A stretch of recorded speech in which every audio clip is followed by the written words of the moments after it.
नमस्कार, first India news में आपका स्वागत है और मैं हूं आयुषी विजयवर्गीय आपके साथ। कोर्ट ने फैसले के बाद अब ज्ञानवापी मस्जिद का सर्वे शुरू हो गया है।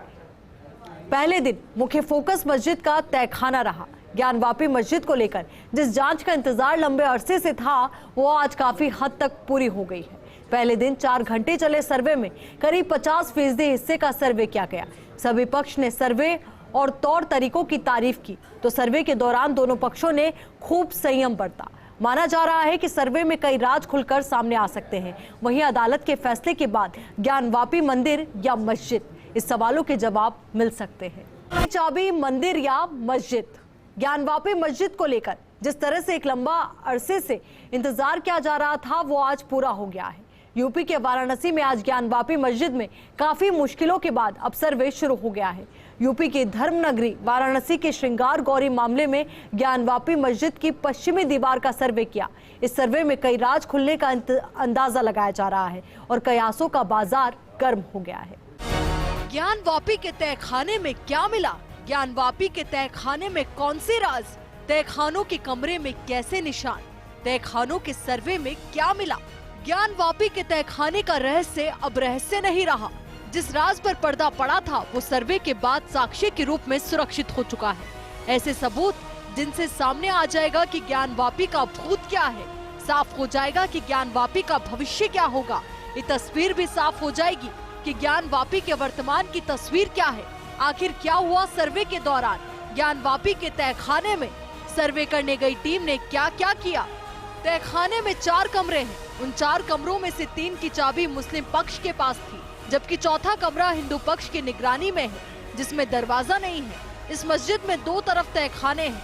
इनमें से एक तहखाना कभी हिंदू पक्ष के पास था, लेकिन 1990 में बाबरी मस्जिद मामले के बाद इन तहखानों को बंद कर दिया गया। अब कोर्ट के आदेशानुसार इन तहखानों का सर्वे हुआ। सर्वे में क्या क्या हुआ, आपको बताते हैं। सर्वे की टीम सुबह 8:16 पर मस्जिद परिसर में पहुंची। इस टीम के साथ वीडियोग्राफी और फोटोग्राफी की टीम भी परिसर के अंदर गई। सर्वे में कुल 52 लोगों की टीम अंदर गई, जिसमें कोर्ट कमिश्नर अजय कुमार मिश्र, उनके साथ 2 सहयोगी कोर्ट कमिश्नर, वादी प्रतिवादी पक्ष के लोग, डीजीसी सिविल, जिला प्रशासन के उच्च अधिकारी, सुरक्षा कर्मी, वीडियोग्राफर, फोटोग्राफर आदि शामिल थे। सब लोग सहयोग कर रहे हैं। इसी ने सारे पक्ष ने सहयोग किया और व्यवस्थित बड़े सुचारू ढंग से हुआ। ऐसा है सुनिए, एक लाइन बता दे रहा हूँ। पक्ष विपक्ष जो थे, वादी प्रतिवादी, दोनों के भरपूर सहयोग रहा है। सर्वे की कार्रवाई शांतिपूर्ण ढंग से चली है। शासन प्रशासन भरपूर सहयोग कर रहे हैं और सर्वे के बारे में यह रिपोर्ट अत्यंत गोपनीय है। न्यायालय का आदेश है कि जो वैसा कुछ करेगा दंडात्मक कार्रवाई की जाएगी। तो ऐसा प्रश्न आप लोग भी न करें। शांतिपूर्ण ढंग से सहयोग हो रही है और सर्वे हो रहा है। पूरा सहयोग किया, कोई दिक्कत नहीं है।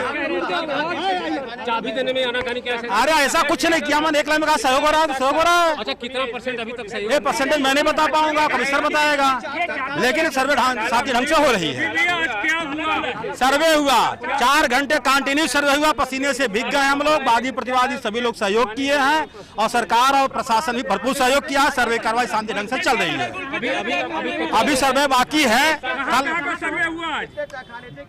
कहाँ का जहाँ सर्वे करने से वहाँ का हुआ, बाकी चीजें बताना प्रतिबंधित है। यह रिपोर्ट गोपनीय है। इस टीम के मोबाइल बाहर ही जमा करा लिए गए। फिर टीम तहखाने की तरफ बढ़ी। तहखाना जंजीरों और तालों से जड़ा हुआ था। ताला तोड़ने के लिए कारीगर बुलाए गए, लेकिन इंतजामिया कमेटी ने इससे पहले ही तहखाने की चाबी दे दी। तहखाना इतना गंदा पड़ा हुआ था कि इसमें घुसा नहीं जा सकता था, तो पहले इसकी साफ सफाई कराई गई। तहखाने में घुसने से पहले वजू किया गया, फिर जूते चप्पल उतार कर टीम तहखानों में घुसी। इस दौरान तहखाने के 4 कमरों का सर्वे किया गया। कमरों के एक कोनों की फोटो ली गई, तो बारीकी से वीडियो भी बनाई गई। अंदर क्या तैयारी, ये तो मैं नहीं बता सकता। ये तो प्रशासन के द्वारा तैयारी की गई है, लेकिन हमें ये पता है कि जो माननीय न्यायालय ने निर्देश दिया है, उस निर्देश का अनुपालन करवाने के लिए हम सभी वहाँ उपस्थित हो रहे हैं और पूर्ण विश्वास है आज तहखाना खुलेगा या ताला तोड़ा जाएगा, जो भी होगा वो कमिश्नर साहब की उपस्थिति में होगा और उसके बाद जो तथ्य सामने आएंगे वो आप सबके सामने एक दिन अवश्य आएंगे। स्पष्ट आदेश है और उसको लेकर के पूरी प्रशासन की दुरुस्ती आप देख सकते हैं। आज ताला भी खोला जाएगा, स्टार्ट भी की जाएगी और प्रोसीडिंग की जाएगी। कितने लोग जाएंगे? देखिए, मैं हूँ राखी सिंह की तरफ से पैरोकार जितेंद्र सिंह बिसेन साहब है, विश्व अधिक सनातन संघ के प्रमुख हैं, ये हैं, और बाकी वादिनीगण हैं, उनके अधिवक्ता हैं।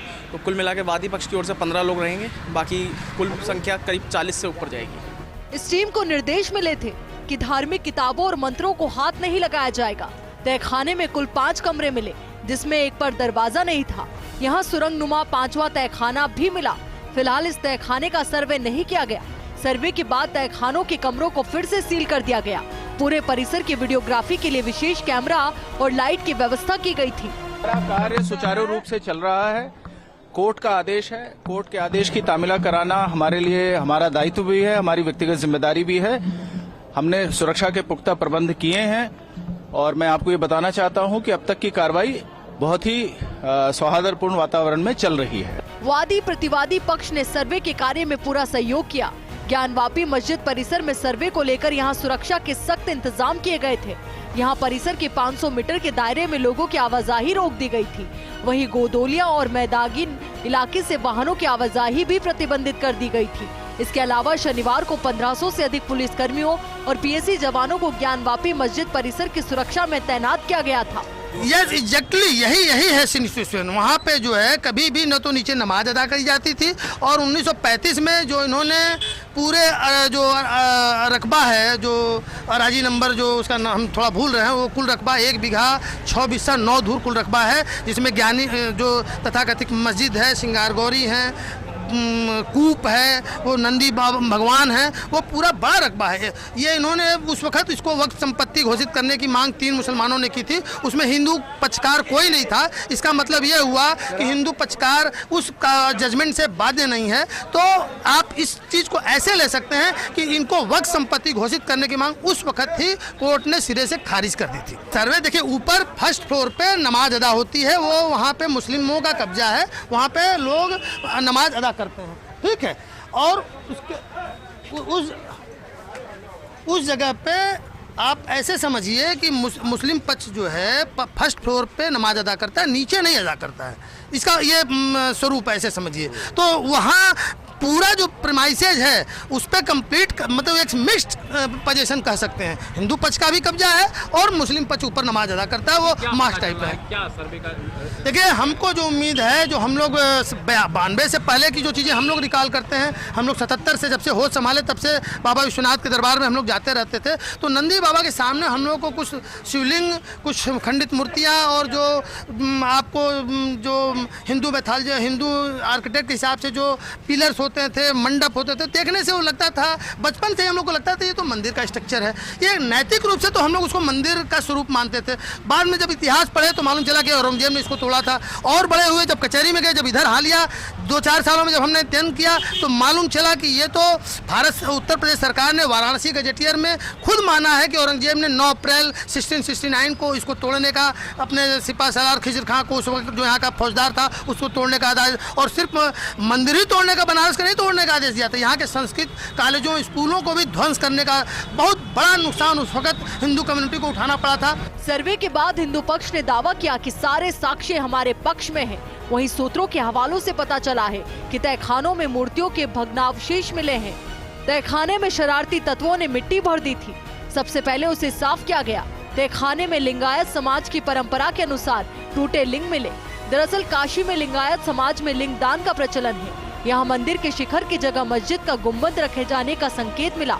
वहीं तहखानों के अंदर त्रिशूल, स्वास्तिक, प्राचीन शिलाएं, खंडित मूर्तियां और दिए रखने की जगह भी मिली। इसके अलावा दीवारों पर नाग और स्वान की कलाकृति भी देखी गई।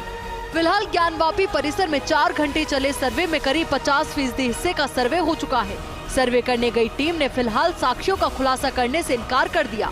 सर्वे टीम अब 17 मई को कोर्ट में रिपोर्ट पेश करेगी, जिसके बाद उन सवालों का जवाब मिल जाएगा कि ज्ञानवापी का भविष्य क्या होगा। उन राज पर से पर्दा उठ जाएगा कि तहखाने में क्या छुपा है। संभवतः उसके बाद ज्ञानवापी परिसर का रहस्य नहीं रहेगा। Bureau report, First India. सब जानना चाहते हैं कि सर्वे में क्या निकला, लेकिन दोनों पक्ष फिलहाल इस पर कोई टिप्पणी नहीं करना चाहते।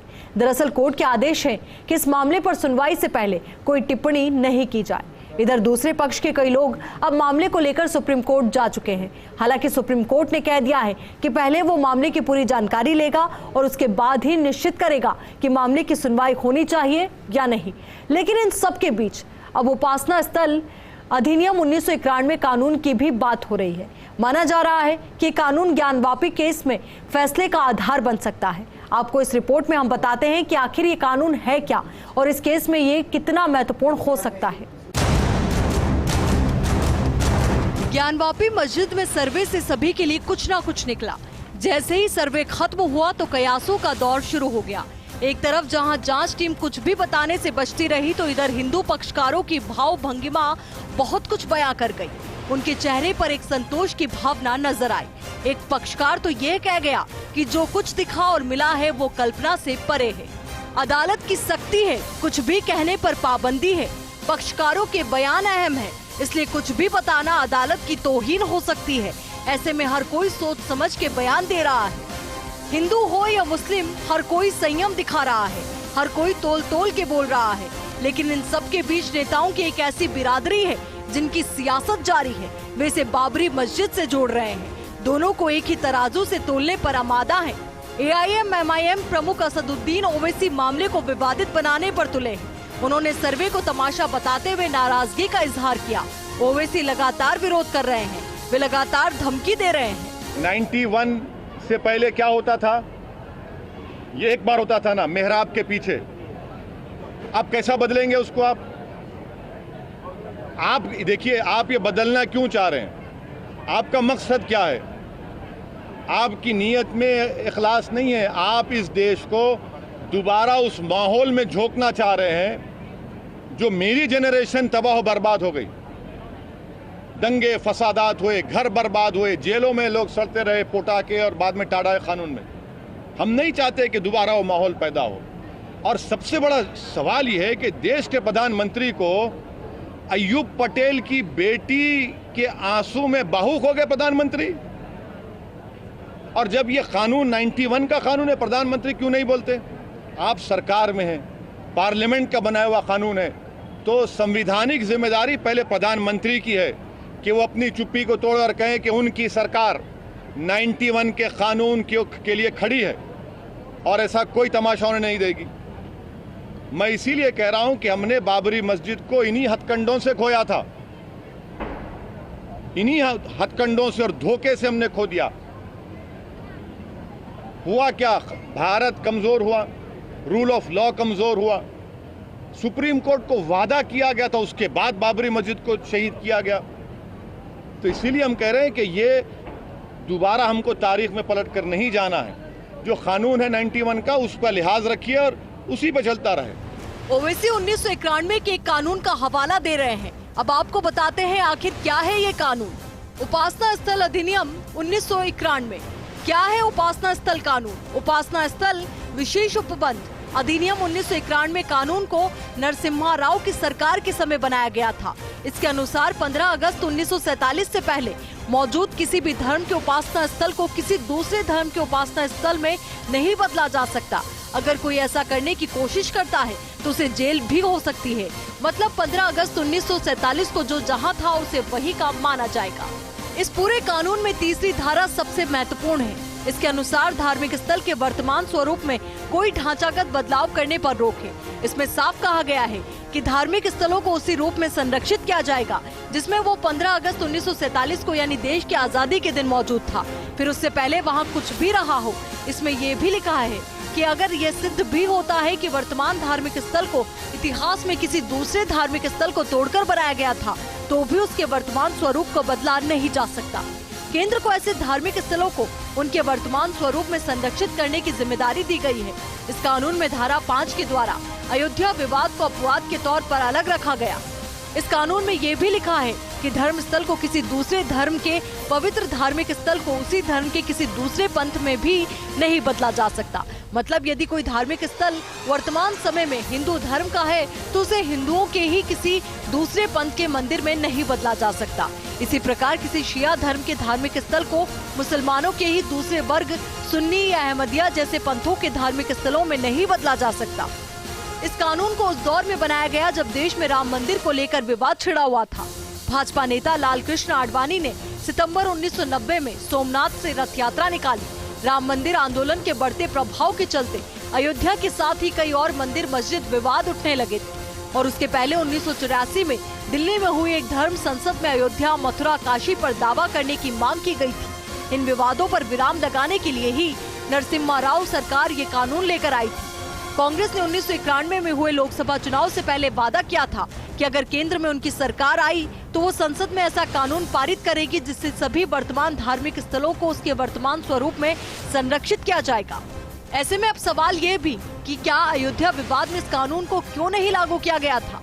दरअसल अयोध्या में केवल मस्जिद मौजूद थी और हिंदू पक्ष ने दावा किया था कि वहाँ पर मौजूद राम मंदिर को ध्वस्त कर बाबरी मस्जिद बनाई गई थी, जबकि ज्ञानवापी मामले में मस्जिद और मंदिर दोनों मौजूद हैं। लेकिन हिंदू पक्ष का दावा है कि ज्ञानवापी परिसर को काशी विश्वनाथ मंदिर के हिस्से को तोड़कर बनाया गया। दूसरी बात यह है कि अयोध्या मामला कोर्ट में आजादी के पहले से चला रहा था, इसलिए उस पर 1991 में बना उपासना के स्थान अधिनियम लागू नहीं हुआ।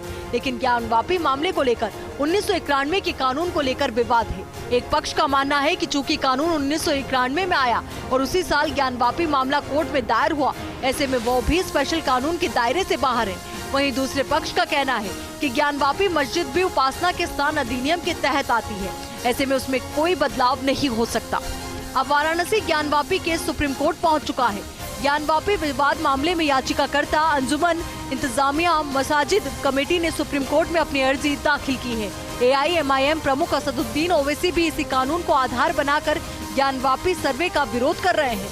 इस केस की सुनवाई में कानून बहुत बड़ा आधार बन सकता है। हालांकि अयोध्या मामले में इस कानून को दूर रखा गया था। ऐसे में कयास लगाए जा रहे हैं कि केंद्र सरकार इस अधिनियम में बदलाव भी कर सकती है। इधर ओवैसी बंधु भले ही सियासत की वजह से ऐसे बयान दे रहे हों, वे एक विशेष समुदाय की हिमायत कर रहे हैं, लेकिन उन्हें ये समझना चाहिए कि उनके ऐसे बयान दंगे भड़का सकते हैं।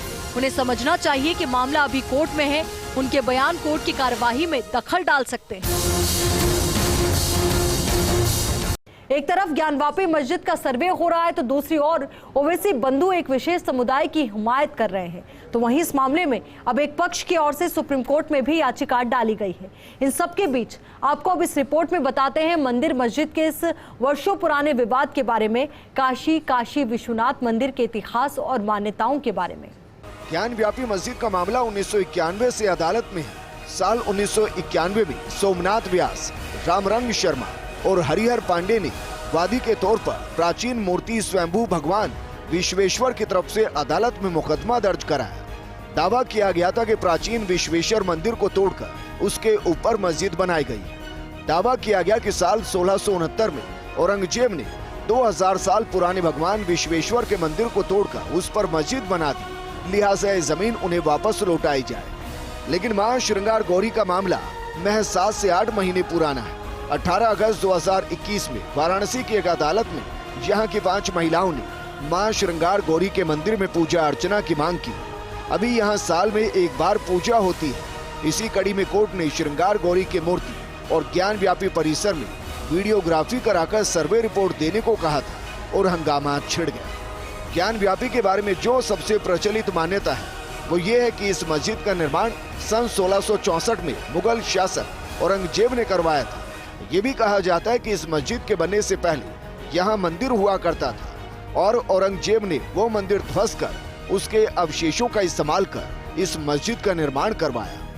वहीं मुस्लिम पक्ष हाईकोर्ट पहुंच गया और 1991 के धर्मस्थल कानून का हवाला देते हुए कहा कि इस विवाद में कोई फैसला ना दिया जाए। हाईकोर्ट ने स्टे दे दिया, मगर 22 साल बाद वाराणसी की अदालत ने परिसर के सर्वे और वीडियोग्राफी का हुक्म दिया ताकि ये पता लग सके कि ज्ञानवापी परिसर में वाकई मंदिर तोड़कर मस्जिद बनी थी या मस्जिद का इलाका अलग है। देखिए, माननीय कोर्ट का जो ज्ञानवापी मामले पे निर्णय आया है, मैं उसका स्वागत करता हूं और ये सत्य की जीत है एक तरह से और पहली जीत है इसमें। और जिस प्रकार से कुछ लोगों ने जो ज्ञानवापी के मस्जिद में जो नमाज पढ़ने आते हैं, जो शुक्रवार को दर्जनों इकट्ठा नहीं होते, लेकिन कोर्ट के जो आदेश थे कि भाई ये कमेटी जाएगी, जाँच करेगी, और उस दिन हज़ारों लोगों की संख्या में इकट्ठा हो गए और नारा लगाने का काम किया। वो नारा कोर्ट के खिलाफ था, वो नारा संविधान के खिलाफ था, क्योंकि जो भी जो कोर्ट देती है वो निष्पक्ष संस्था है, वो किसी हिंदू संगठन और किसी सरकार के द्वारा नियुक्त वो नहीं था। उसके बाद विपक्षियों के द्वारा कमिश्नर को हटाने की बात की गई, माननीय कोर्ट ने उसे सिरे से खारिज कर दिया। तो ये मैं स्वागत करता हूँ और मैं अपील करता हूँ कि मुस्लिम पक्षकार भी इसको समझे। और ये लड़ाई दरअसल हिंदू और मुसलमान की नहीं है, ये देश के मुसलमान और मौलाना इस बात को समझना चाहिए उनको। ये देश के हिंदू मुसलमानों की लड़ाई ये नहीं है, ये लड़ाई है भारतीय संस्कृति बनाम विदेशी आक्रांताओं की लड़ाई है। और ये देश के रहने वाले भी मुसलमान हमारे अपने हैं और हम सब एक हैं। तो इसलिए जो सब जानता है कि 18 अप्रैल 1669 को किस प्रकार से औरंगजेब ने मंदिरों को तोड़वाया, नेस्तनाबूद किया, और कितनी बार वो चाहे कुतुबुद्दीन ऐबक था, उसने कितने काशी में मंदिरों को तोड़ने का काम किया, और 1600 जो है ऊँट पे जो है सोने रख करके मोहम्मद गोरी को भेजने का काम किया। तो सर्वविदित है, सोना जो कि मंदिरों में हुआ करता था तोड़ने का काम किया। तो इसलिए बड़ा दुर्भाग्य है। तो ज्ञानवापी तो मुक्त होगा, जैसे राम मंदिर मुक्त हुआ उसी तरह ज्ञानवापी का मंदिर भी मुक्त होगा, क्योंकि विश्वेश्वर महादेव का मंदिर था, टोडरमल ने उसको बनाया था 1585 में, तो उसको मुक्त होना चाहिए। और दूसरी बार वहाँ पे जो से औरंगजेब ने जो 4 मस्जिद बनाया, उसमें 3 जो एक विश्वेश्वर भगवान का मंदिर है जो ज्ञानवापी मस्जिद जिसको कहते हैं, और ज्ञानवापी भी वहाँ 6 है, और दूसरी हिंदू माधव के मंदिर को तोड़ करके उसने धरहरा मस्जिद बना दिया जो काशी जी में है। एक कीर्तिवासेश्वर महादेव का मंदिर है जिसको आलमगीर मस्जिद बना दिया। तो कई ये तो जो विदेशी आक्रांता थे वो तो दलित थे, भिखारी थे, लुटेरे थे, उनके पास वो तो बनाने थोड़े आए थे, वो तो लूटते थे मंदिरों के संपत्ति को, सोना लूटते थे और उसके गुंबद को तोड़ के दीवार वही रहता था उस पर बना देते थे। मुसलमानों को चाहिए कि पर्सनल लॉ बोर्ड और जो मुसलमानों की दलाल तंजीमें हैं उनके बहकावे में ना आएँ, बल्कि हुकूमत पर एतमाद करें। हुकूमत सर्वे कर रही है और हुकूमत सर्वे चाहती है, देश की तमाम संपत्तियों का सर्वे होना चाहिए। सर्वे में क्या दिक्कत है, खुले मन से मुसलमानों को आगे आना चाहिए, इस फैसले का स्वागत करना चाहिए। विरोध करवा के कमिश्नर को हटाने की बातें कह के ये दोबारा मामले को उलझाना चाहते हैं। कांग्रेस और उसकी बी टीम में मुलायम, माया, लालू और इस किस्म की पार्टियाँ वो चाहती हैं कि ये मुद्दा भी उलझे और देश के अंदर लोग इस पर लड़ें, एक दूसरे के दुश्मन बने। मगर हमारा ये मानना है कि खुले मन से हमें सर्वे का जो है इस्तेकबाल करना चाहिए और उनको इजाज़त देनी चाहिए। जिन लोगों ने कमिश्नर के ट्रांसफ़र की बात करी है, कमिश्नर को हटाने की बात करी है, वो भी कानून के एतबार से भी हर एतबार से गलत है। हम एतमाद करें, सरकार हमारी है, देश हमारा है, सब लोग देश के शहरी हैं, किसी को किसी से डरना नहीं चाहिए, सबके साथ इंसाफ होगा और अच्छा होगा। खैर, अब अदालत ने आदेश दे दिया है, मस्जिद परिसर में सर्वे कराया जाएगा, फोटोग्राफी और वीडियोग्राफी कराई जाएगी। इसी के साथ यहाँ उन तमाम सवालों का जवाब मिल जाएगा जो सैकड़ों सालों से बने हुए हैं। इसी के साथ भगवान शिव की जटाजूट से निकली गंगा के किनारे 12 लिंगों में एक काशी विश्वनाथ मंदिर की आभा, भव्यता, आस्था और श्रद्धा के समानांतर मस्जिद के विवाद पर ताला लग जाएगा। इससे पता चल जाएगा कि मंदिर के अंगने में मस्जिद कहां से आई। Bureau report, First India news.